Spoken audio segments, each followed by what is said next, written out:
Patty and I had a great conversation where we talked about her new book and all things knitting. Hey everybody, I'm so glad you've joined us. I have my friend Patty Lyons here. Patty and I have known each other for many years in a professional capacity, and I would like to say also as friends, although we haven't seen each other in person in 3 years. And we are here to talk about Patty's new book. I'm going to hold it up. Patty Lyons Knitting Bag of Tricks. Over 70 sanity saving hacks for better knitting. So I'm just going to say it's an awesome book. It's from David and Charles, illustrations by Franklin Habit, and technical illustrations by Linda Schmidt. Did I get the name right? Linda Yes. Schmidt, the amazing Linda Schmidt. And you can buy it, anywhere you can buy books. Is it officially out, Patty? The publication date is October 11th. I know that people have been doing pre-orders since May 1st, which is wacky. Awesome. Pre-orders Right. from me, from Amazon, from Barnes & Noble, from Indie Pub. There's a great website, and I link to everything on my website for international that ships for free all over the world, and then also a lot of local yarn stores are doing pre-orders, Right. and those are linked from my main book page. All the local yarn stores. So, and I'll have links in the video descriptions also, so there'll be plenty of time, plenty of ways you can order it. And I forgot the big book launch. Can't believe I forgot Rhinebeck. So Right. Merit Books is taking pre-orders. You can pre-order from them and pick it up right at Rhinebeck, where you are very familiar with the Rhinebeck signing. Absolutely. Because you've been there Many times. many times being not a newbie author as I am. But yes, I'll be there. I'll be doing a book talk, blah, blah, blah. Right. And I should say this is October 2022 for anybody who's watching it, later on. Keep that content evergreen. Yeah, of course, because this is an evergreen book. You're going to be selling this for years and years and years. So I just want to say how excited I am, because I know how much knowledge you have in your head, and I'm so excited that you're sharing it with us because, gosh, there's so much to talk about. So I thought it would be more fun to have this kind of interview and let you talk about it, and we're going to talk about some other stuff too. And because we're friends, I have like 4 questions for you, but who knows where this conversation is going to go. Just so 4? this Wow. this may be kind of a wild ride. We don't really know what's going to happen because sometimes Patty and I get to talking, so we'll try to cut it off before it gets too long. Okay. So you and I have the same philosophy about reading your work. You call it reading your knitting. I talk about crochet a lot, so I just talk about reading your work. And I talk about this all the time in my classes, and I know you do too. So tell us a little bit about what that philosophy is and what do you mean by reading your work? Well, I mean, first of all, it's important to understand where the philosophy comes from. And this is something I talk about in the book. So it's really important that people understand I was a legitimately terrible knitter. And the reason it's important to understand is I feel like those that can pick something up and do it pretty well, right away, will always stay pretty good at that thing. But those of us that pick something up, struggle, fight, rip out, try to understand, try to own it, we can become great. So the idea of reading your knitting, first of all, where it came from for me is because there wasn't, Ravelry and the internet and all and there was the internet, although really mostly for doctors back then, scientists. But there wasn't like just a YouTube video where I could look, match. None of that. So all I knew is that my grandma taught me to knit when I was a kid. I kind of, my hands pretty much remembered a little bit what she taught me, but then I looked in a book for the knit stitch. Well, it turns out, not unusual for grandmothers of the folks of my, nice More Jewish. than 10 years ago. Well, I was going to say nice, Semitic girls, Eastern knitter, right? So I didn't know that. I didn't know what Eastern, Western, anything. So I was twisting every other row because I looked up the knit and I put the needle in the way the book showed me, right? So I call that the like this, like this, like this. Put the needle in like this, wrap the yarn around like this, So I had to teach myself how to read this mess on my needles, reverse engineer it, try to understand what I did wrong. And by doing that, I often made up a way to do things that might not have been like the right way. But when I learned the right way, I thought, oh, I like my way better. But to me, reading your knitting, understanding what's on your needle is the single most powerful tool you have. Because if you understand what you built, you know how to fix it, you know how to change it, you know how to alter it, jump off, do a different technique. But if you don't even understand the mechanics of what you built, learning new things is going to be really, really tricky. Like a chef isn't allowed to just make a souffle until they master an omelet. You know what I mean? Exactly. And I often say that the difference between an excellent knitter or an excellent crocheter has nothing to do with how long they've been doing it. It's whether they understand what they're doing. So you can have somebody who's been knitting for 30 minutes. If they understand what they're doing in that 30 minutes, even though they don't have all those other skills yet, they're already an excellent knitter. Yeah. They have more techniques to learn. Yeah, I met a brand new knitter in Salt Lake years ago in the before times at a yarn store, and she was an engineer, and she literally had been knitting for like a month. You can't believe the stuff that this woman was accomplishing. And then the questions she was asking. She would say, oh, wait, so why do you do... and then she'd go, wait, don't tell me. Oh, I see, because if you do X, then... Okay, I get it. And she was like... And I said, you don't need me in this conversation, do you? I once had a teenager, 14-year-old, showed him how to knit. He said, okay, what else? I showed him how to purl. In the second stitch, he said, well, that's nothing but knitting on the other side of the needle.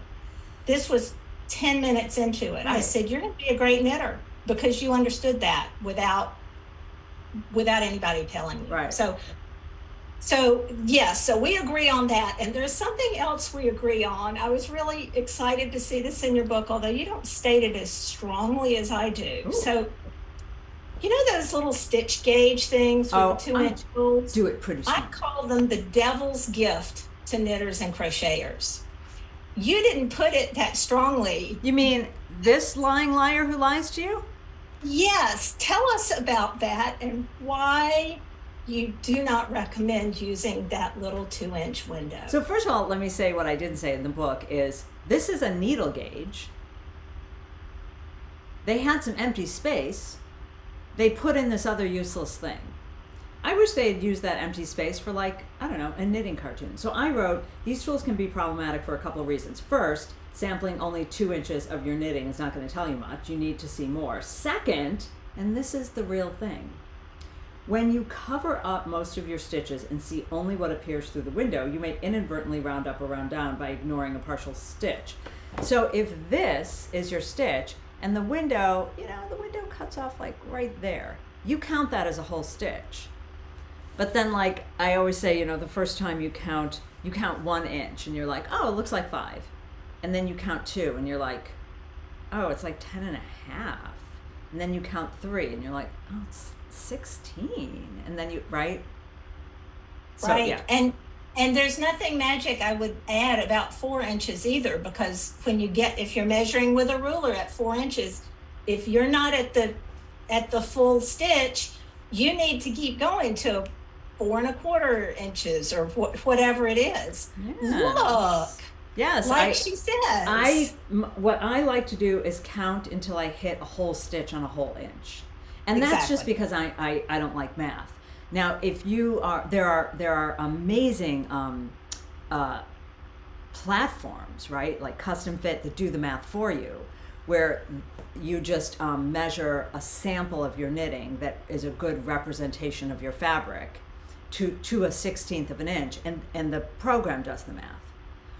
But if you don't want to go through all that math, just measure until you hit a whole stitch on a whole inch, and boom, you get a really, really accurate gauge.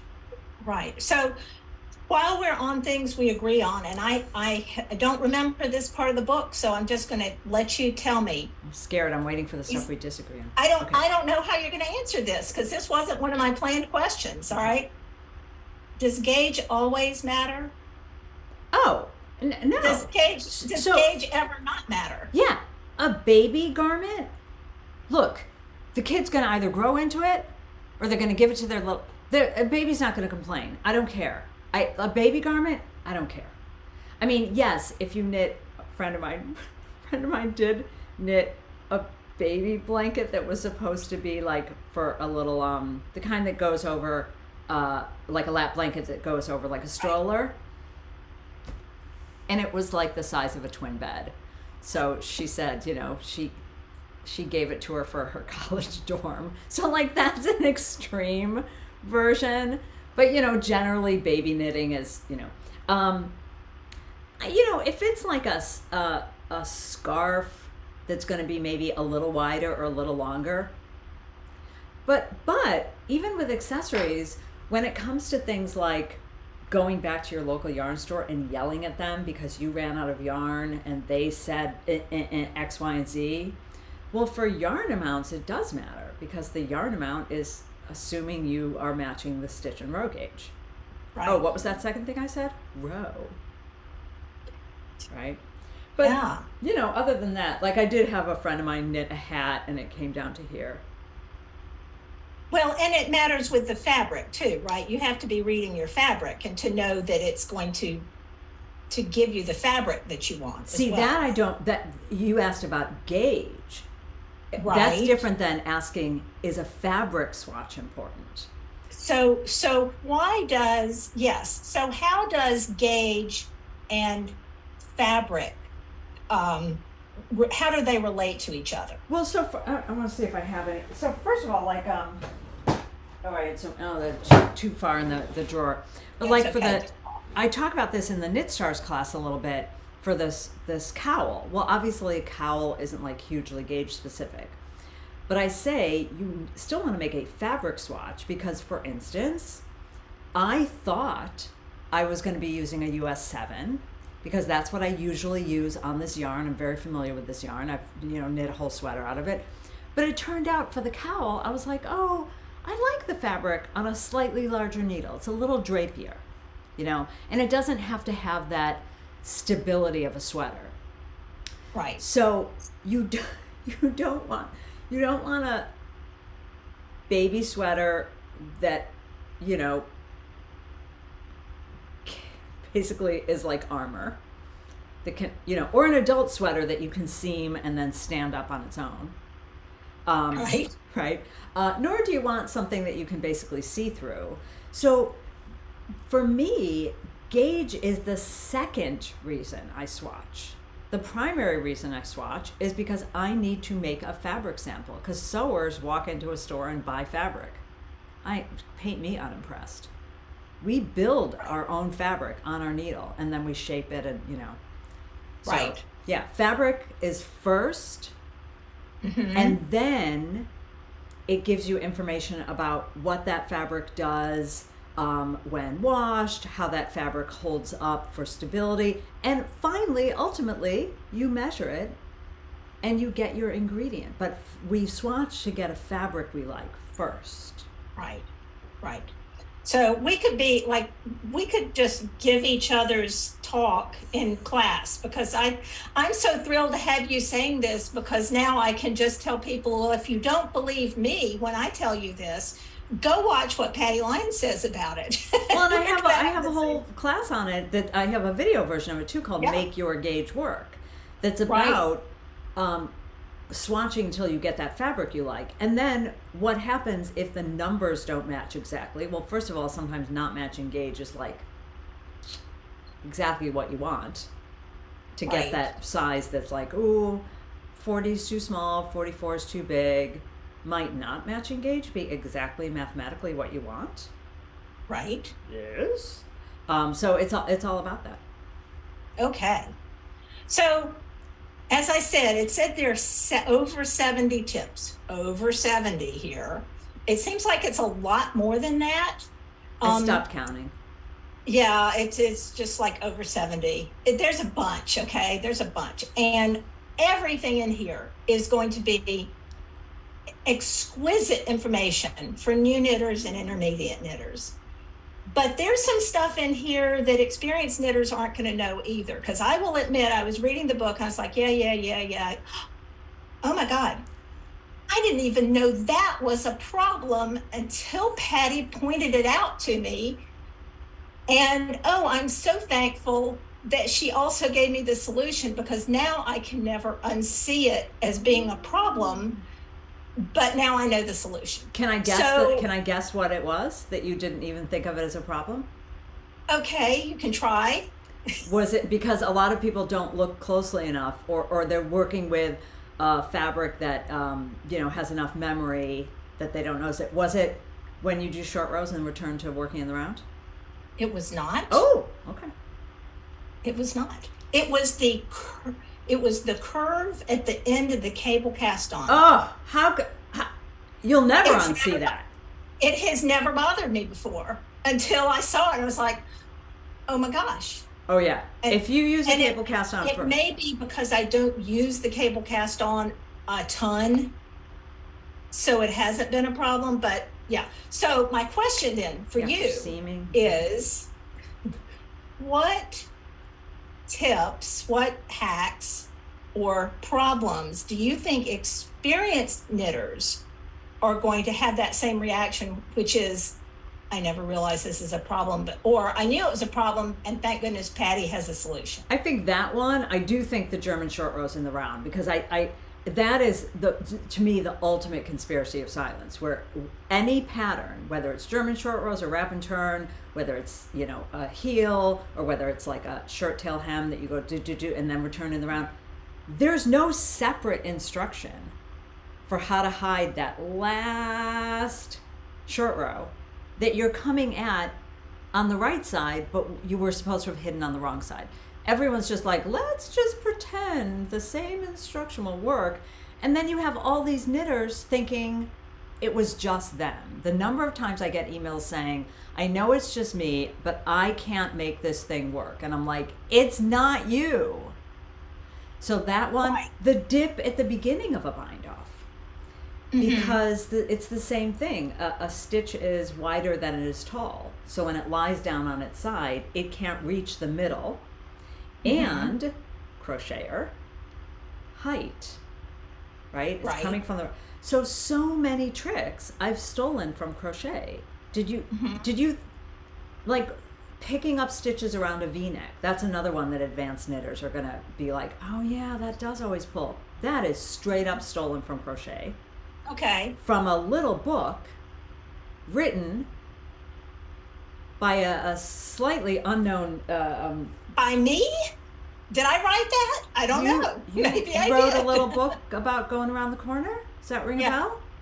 Yeah, it does. Around the corner crochet borders. Or every which way crochet borders, which I will also link to in case anybody's interested. That book gave me the light bulb moment of like, oh, that's how I need to pick up stitches for a V-neck. I need to get, and actually this sweater uses that trick. I need to get around that corner. How come in knitting we're just like, let's stay in our two-dimensional world? Crochet's three-dimensional. Crochet solves problems in ways that knitters need to get into the brain of crochet. So, bind off trick, stolen from crochet. Right. It's called a turning chain. But it's all the same. Like it's just, as you say, it's just hacks if you're thinking about it. And I will admit, I'm so thankful now that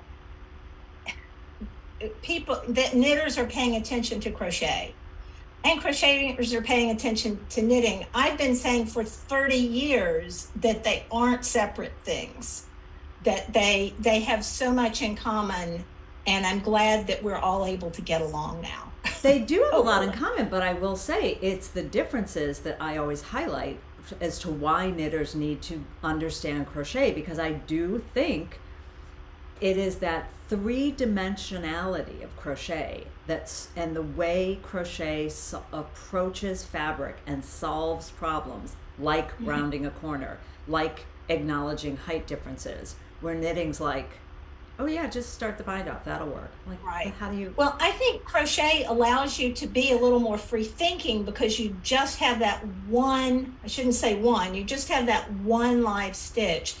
But knitters get nervous when there are all these live stitches, and you have to do something with all of them, and it keeps you in a more rigid mindset. I mean, look at charts, unless you're using stitchmaps.com, which is an awesome system, but knitting charts are, they're grids. Like you have to do something with all that, and I think that can keep knitters in a tighter mindset, maybe.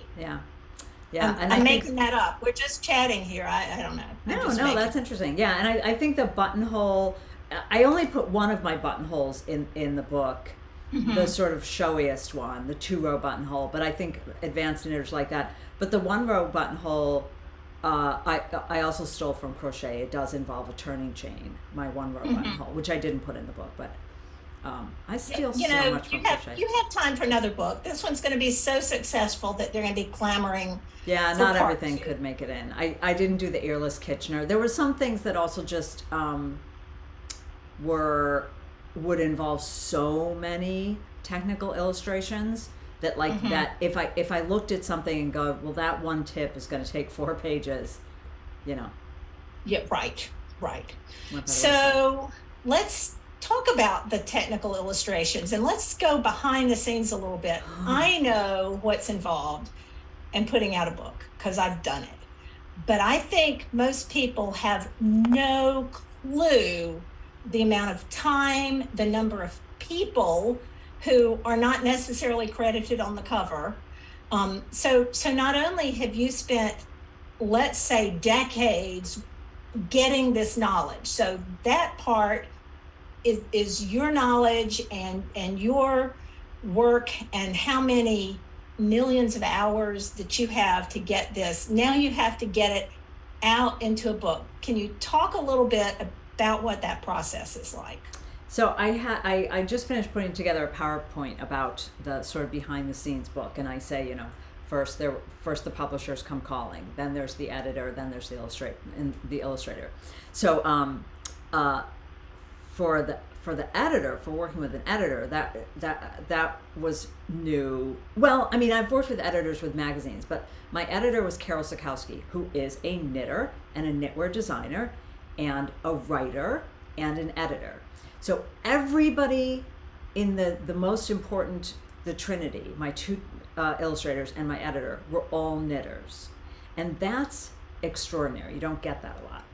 So I have a couple, because Carol's also one of my best friends, I have a couple really funny examples of notes that she would put in the margin about why she was cutting something.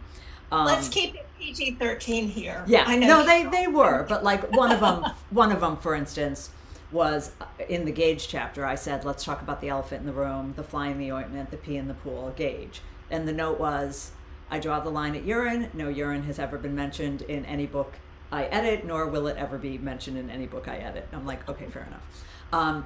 But I think Carol's biggest knitter contribution was in a big order switch from the very beginning, from the outline, where she was like, that goes there in that chapter, and it needs to be combined with this. That's chapter 3 or whatever.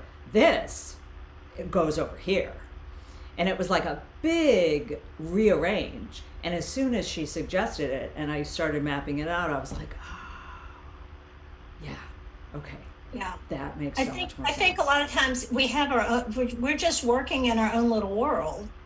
And I think, at least what I found, is I have all these ideas and I can put them in an outline, but then I'm stuck there, and it does take another brain to come fix that. That's what a good editor does. Yeah. And the the biggest thing when my acquisitions editor came calling, because I didn't do a book proposal. I was not looking to write a book. They came calling and I said no. They came calling and I said I don't think so. They said, anyway, as I said, okay, this is going to take a lot of technical illustrations, a lot of them. And it needs to be the star. I mean, because you and I have both seen, and everybody watching probably has too. You know that one illustration that's got 79 different arrows and it's supposed to represent longtail, and you're looking at it and you're like, I know how to do longtail. I don't understand what this means. It takes more than one still drawing to show a motion. Right.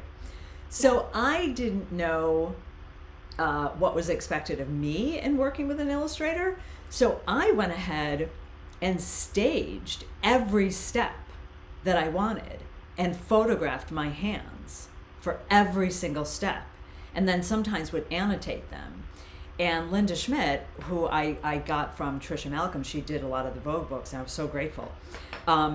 Linda's like, I've never received this kind of file in my life. And then sometimes when something was tricky, I would film a video of the technique. But the thing that people don't know is extraordinary is that Linda is a knitter, and she cast on for every single hack in the book. Wow. Every single one. And sometimes then she would email me back and say, I'm not sure I understand, why is this. And then I do a video and she's like, oh, okay. Well, then I think we're missing a drawing. Mm-hmm. I would suggest that you add this. Is that okay? And I'm like, okay. And then sometimes she would turn in drawings and just be like, I just added one. I hope that's okay. And then I did have to rejigger things, but I was like, oh yeah, right. That's okay. So without that, I don't know what it would have been without a knitter. I really don't. I can tell you it would be hard having done it with a non-crocheter and a non-knitter in various things. Yeah, taking those photographs and then trying to get what's the important part to be highlighted, what needs to be clearest can be challenging. Yeah, because sometimes she would come back and she would say, because photographing your hands, it's very hard to get your hands out of the way. And the one thing she told me early on is like, hands are weird. So FYI, I put a hand in a drawing only if I have to. Mm-hmm. Otherwise, I'm going to try to keep it focused on the stitches and the yarn. But when you're photographing yourself, that's very hard to do. So right, and then how do you click the clicker, right? Like, how do you make the shutter go off? Yeah, well, I put in the overhead, and I did it with everything was on a 10-second timer. So I'd go, but a couple times she would say, I'm not sure what you're showing here. And then I would take the photograph and I would draw on the photograph yellow lines. And I think I wrote a blog post about working with her, and I showed a photo that had like yellow lines drawn on it, and then how she interpreted that. And she said, like, I'm going to use a different color for the yarn when I really need to show, this is what we're looking at. Right, and that's where having a really good technical illustrator who understands how to convey the information, not just how to illustrate it, but how to convey the motion or the placement or whatever. That's a different skill set from even just being able to draw the outline of yarn and needles. Right. Which, let me say, is not easy to do even digitally. I have tried. I know, and I do love, she sent me a few different samples, and I mean, I sent her samples of things that, like, this is what I don't like. And I love that, there's a 3-dimensionality to her drawings. Mm-hmm. Right. And I showed her, like, these are drawings that I hate, those flat drawings where there's no running thread. So they're just like free floating V's. I can't stand that. But sometimes she would say of the arrow, like she would say, you need to always be clear with the knitter. Is the arrow indicating what the yarn is doing, or is the arrow indicating a motion of the needle? Right. And that I had to like really think through and then try to be consistent. Right. So that I'm not confusing people. Right. So let me just add my own little 2 cents here. She did an awesome job. So she did. So now let's talk about those non-technical illustrations by the multi-talented Franklin Habit. Did you have to bribe him, or like how'd you get Franklin? And did you suggest what he should do, or did you just say, hey, here's the book? So yes and no. So first of all, no, I didn't have to bribe him. I couldn't freaking believe that. How did I get Franklin Habit? I asked him. So here's the thing. I think partly it was dumb luck and good timing, because he had just moved.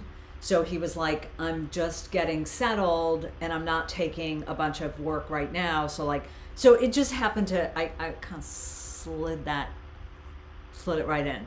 As far as did I tell him what to draw, this is where I really didn't know how to work. I didn't know what would be insulting, so at first there was a spreadsheet and I had some drawings that I knew exactly what I wanted, because they were illustrating some like crazy metaphor that I had. So, like if I'm talking about, I'm trying to explain rib and what happens when pearls are stacked horizontally. The ladies on the beach? Yeah. Is that the ladies on the beach one? That's what I thought of immediately when you said that. So, I had said, and I sent him, and I always, this was even before the book was written, but I would send him the text around it. And I said, when pearls are stacked vertically, they recede and the fabric stretches horizontally like ribbing. This makes sense, knowing that the knit is wider than the pearl, because I also talk about the Laurel and Hardy fabric. And the text was, visualize 3 friends lying on a beach, 2 pals on either side of the middle person who naturally sinks into the sand when squeezed between the broad shoulders of their friends. So then how we work together on things like that is I would get the sketch and I said, can she look a little more annoyed? Because I love the expressions he gets with just a few little lines. So I said, can she look a little more irritated? And then I also came back and said, can visually somehow make it look like she's sinking more? And then he added those lines. But here's what come on, how Stella got her gauge back. And then the crab running away with the knitting. That's not like I told him to do that. Right. That's just Franklin. So that's just vintage Franklin, right? That's vintage Franklin. So sometimes there were things like that, but then other times I would say Franklin inspired. And I didn't really I knew how many illustrations were budgeted, and I was going to take every single one that I had. And I knew that I wanted a book ending, like a beginning, something to bookend the book. Right. And that's what I said Franklin inspired. And so I thought it was interesting the way he works. He came back to me and he said, if you gave me one word that you wanted knitters to feel by the time they finish this book, because he wanted to understand what's the journey, what's the image that begins it, and what's the image that ends it. And I said, oh, that's easy, empowered. And he's like, okay, I think I have some ideas. Okay. And he came back with I'm not going to show you the end image. You'll have to buy the books to see that, but I'll show you the beginning. So he came back with this idea of this mountain that knitters have to climb. So his original concept had the knitter with the needle over the shoulder looking up at this mountain. And I loved it, but I said, we're about to take the journey. Is it okay if the needle is like a walking stick and the knitter has taken their first step up the mountain? Mm-hmm. And he was like, sure, I love it. And every time I would make suggestions, I would say, I don't mean to step on your toes or insult you or, and finally he was like, look, I much prefer specificity. you're not insulting me. This is called a collaboration. So settle down. This is how professionals work together. I kept being like, oh, I don't mean to insult the artist and tell you what to do. He's like, okay, simmer down. Right. We're collaborating. But I wasn't sure. I didn't know how to, Well, all of this is a learning process when you've never done it before. Yeah. And even when you have done it before, if you haven't worked professionally with that person, I would imagine you and Carol are so tight that was a different kind of relationship. But even so, you probably had to come up with, a way of working through this and put your friendship aside for her to be able to offer suggestions in a professional way. Yeah. And I didn't know anything. I didn't know what's the right process. I didn't know. I didn't know anything. And it gets easier. I'll just tell you, it gets easier. You were talking about those notes that Carol gave you. Yeah. I remember at one point, maybe on my third book, working with the same editor, and I had turned in the manuscript, and there was one paragraph I just couldn't get it. Like I had run out of words by that time. I couldn't get it. And I just wrote in the margin on the manuscript, Gwen, make me sound better here. Oh, I have. Just like, I got nothing. I don't, I have no more words. There were times when I said to Carol, I'm going to, because I would get an edit back and it cleaned up the language, but it changed what I was saying. So that wasn't the point I was making. So then I would say to her, okay, I'm going to forget about grammar and everything, and I'm just going to type what I'm trying to say, like the point I'm trying to make. And I'd say, make me talk English. Right. Right. Right. And she'd be like, okay, yeah, no, that's not what you said. So, okay, now I understand what you're trying to say. Right. I will now make that English.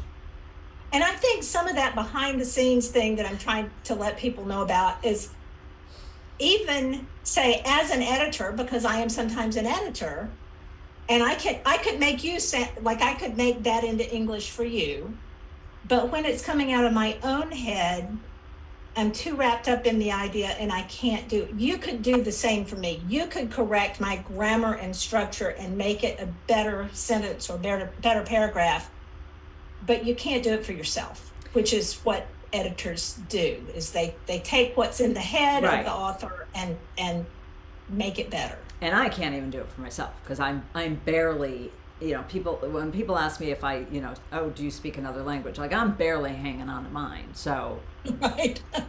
Dave, my husband's a copy editor. So he does the copy editing for my MDK columns. Okay, so this was literally my next question. Yes. My next question. It's written. I'm looking at my other screen. Now I'm feeling like that Ron Popeil moment where there's a plant in the eye. Right. Like, does it, Dice? You segued right into it. Yes. It's like, where was David in this process? Oh. Tell us about who he is and where was he in the whole book production. So David's my husband, and he's a copy editor, and so he came in the beginning and then at the end, and he stayed clear of Carol's way. There was no interference, because that was important to me. I was like, I gotta have one editor. So I sent Carol like my very first chapter that was just stream of consciousness, and she sent me some general thoughts of, really like broad stroke thoughts of tone, and like one of the things she said was, remember, they can't see your face, so certain jokes that you make that you're used to making in class, they're not going to come through on the page. So because she's also a teacher, so she knows that, of like, she's been teaching a class on yarn substitution for years. Well, the jokes and the things that she says in a room are very different than what ended up when she wrote the book on yarn substitution. So she gave me some broad strokes. Then I had David read it, and it was interesting. There are some stylistic differences between me, David, and Carol. and we had to come.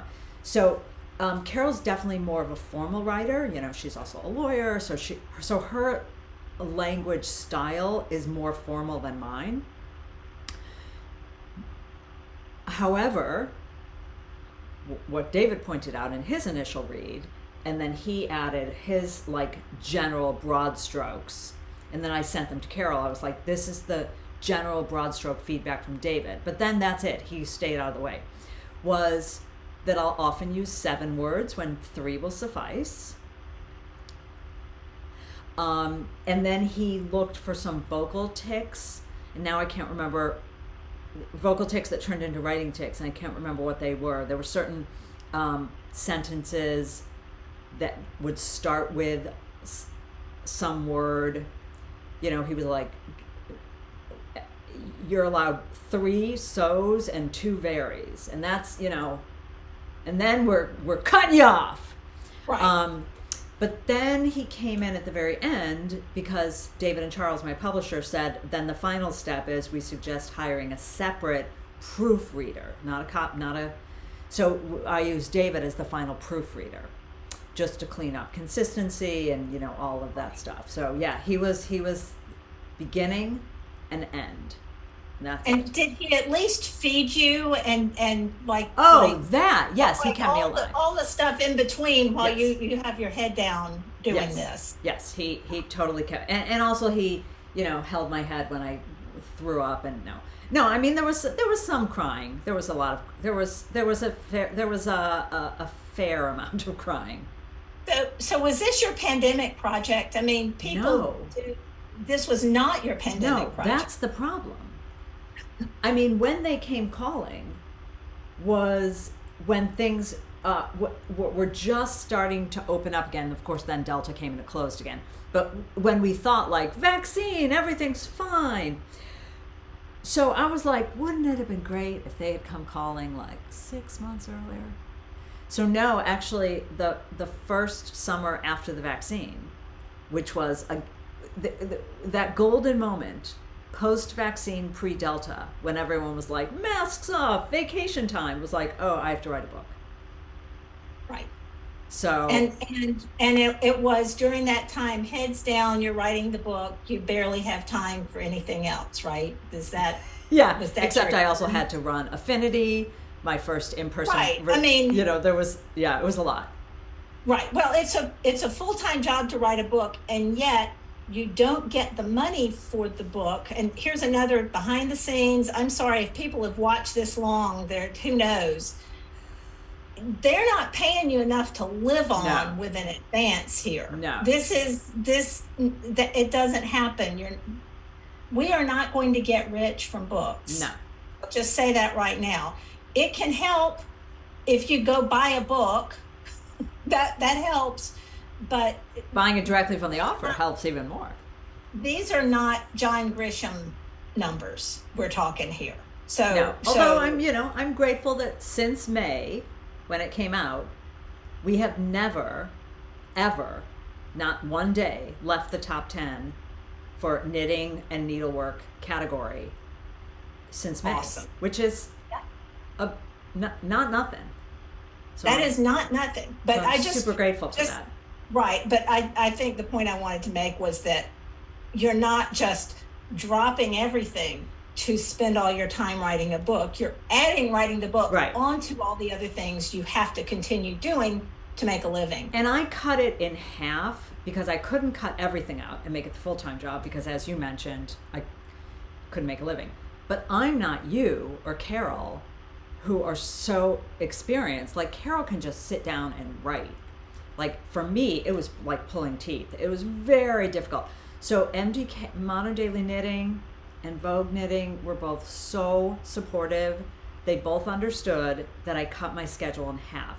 So MDK allowed me to go to every other month for the column, not every month. And they were like so sweet about it. It was just like, and of course. For Vogue, I went to every other virtual show. I said I can't do all of them. And she was like, whatever you need. I mean, they were really, really sweet about it. Because I'm not you guys. This was it is hard. Writing is hard. It's miserable. Every time I write, it is hard. It's not pleasant. Carol really can just sit down and like. I can't. I can't. It is hard. It is hard work. Yeah, my daughter can too, and I struggle with it. So yeah, that's not me. Okay, so what else do we need to know about Patty Lyons' knitting bag of tricks? What have we not said that you want people to know? Well, I guess the two ends of the spectrum. These are the two questions I get asked all the time. They're interesting because they're on each end. One is, I've always wanted to learn to knit. Is this a how to knit book? So it's not a how to knit book because I only had 208 pages and so many tricks I wanted to get in. What I didn't do is cover, this is how to cast on, this is how to make a knit stitch, this is how to make a purl stitch. However, that being said, there's 8 million places you can learn cast on, knit, purl, bind off. Then come on down. Because as one knitter mentioned to me, I teach a class called Build a Better Fabric, Perfect Your Knitting. And you, by the way, I quote you in the class every time I teach it. Because I was describing this class to you many years ago when it had a different name. I think it used to be called Improve Your Knitting Technique, but that was too close to the name of a digital class that I have. And you said, oh, that sounds like, really the subtitle of the class should be Unlearn How to Knit. And I quote you in class every time I teach it. Every time I say, my friend Edie Eckman said. And the class used to say that it was for advanced beginners and up. And I said, must know how to knit, purl, cast on, bind off. But I taught it at Vogue once, and I had a new knitter, and she came up to me and she said, I've only learned cast on and knit. I haven't learned the purl yet, but don't even worry about me. I'm just gonna do my own thing and I'll absorb what I absorb. And I'm like, no problem, you do you. Awesome. By the end of the class, she came up to me and she said, I hope you don't mind some feedback. I learned how to purl in this class just by watching you improving the purl. I think it should say all levels because I don't think you're right. She's like, look at my fabric, and it was unbelievable. It was like a beginner knitter fabric, and then someone that's been knitting for 30 years. And she said, I don't mean to sound rude, but the women on either side of me, they were really advanced knitters. I think I did better. Because she didn't have any habits to break. To unlearn. Right. And I will say, I teach a class called Unlearn to Knit for that very reason. And when you said the like this, that's exactly, I start out by saying, you probably learned to knit by going like this, then you do your yarn like this, and then you do your yarn like this. That's literally how I started the class. That's the beginning of my class too. But that's not what we're going to do. Right. We're going to not say like this. We're going to examine what's going on. So, yeah, I think I have not been in your classes. You have not been in my classes, No. And yet we're teaching the same things, which is, why we get along, right? So that was, and other reasons, but I'll tell you that later. Yeah. So that's the beginning. But then the other end is someone saying, I'm a very experienced knitter. I mean, is there really... because they're assuming that the tricks are going to be like very standard knitting best practices. Right. And I said, I don't mean to be, I'm guessing because I made so much of this up, there's going to be things that you don't know here because I made them up. I mean, sloped cast on. If there's a sloped bind off, why can't there be a sloped cast on? She asked herself one day when making dolman. Why can't there? Let's do that. So yeah, I would say, I really, in all humility, I do think there's a little something in there for everybody. And I can absolutely, like I say, that one thing. There were other things too, but yeah. And I'm going to go back. I didn't put the sticky notes because I didn't want to have them all. I wanted to hold the book up like this and have it be pretty and not having all those little Post-it notes here. But as soon as this is over, I'm going to go back and find those things. Like, I need to try this. I didn't have a chance to try it. I was just reading the book. So, Do you remember? I okay, was trying to remember when we first met, by the way. Was it 2007? when did you start? When did you start teaching? Well, I started teaching locally in the yarn store in 2006. But I think the first time I met you was maybe it was either the Knit and Crochet Show. I feel like Melissa Leitman might have introduced us at the Knit and Crochet Show. And that was, I think, I want to say 2007. Remember back when it was the Knit and Crochet Show? I do. And right. you taught both. Both you and Melissa would teach both. Right. In the same conference. Yeah, that was a long time. I don't know the years run together, but it has been a year or two since we've known each other. And we've had a drink or two in a hotel bar at a show once or twice. So Patty, this was awesome. Oh, thank you so much. I'm so excited. I'm going to hold it up again. I hope somebody stayed and watched the whole thing. I'll include links to all the things we talk about, like Carol's book, all these things. And I wish you all the luck in the world. And I want to tell everybody to buy this awesome book because it really does have stuff you don't know. Because Patty's mind is a wonder. And I have a landing page that has everything, so you can find, not only check if your local bookstore has it, check if your local yarn store has it. You can order it directly from me. I have like a gift bundle with all these. I made a lot of knitting bags from the Words of Wisdom. So I have 6 different knitting bags. Yeah, so there's a gift bundle. So anyway, it's all on my website. All right. Thank you so much. Bye. Bye-bye. Thanks for watching. Check the video notes for links to all the things Patty and I talked about and to order Patty's book. Subscribe to my YouTube channel for more on all things knitting and crochet. See you soon.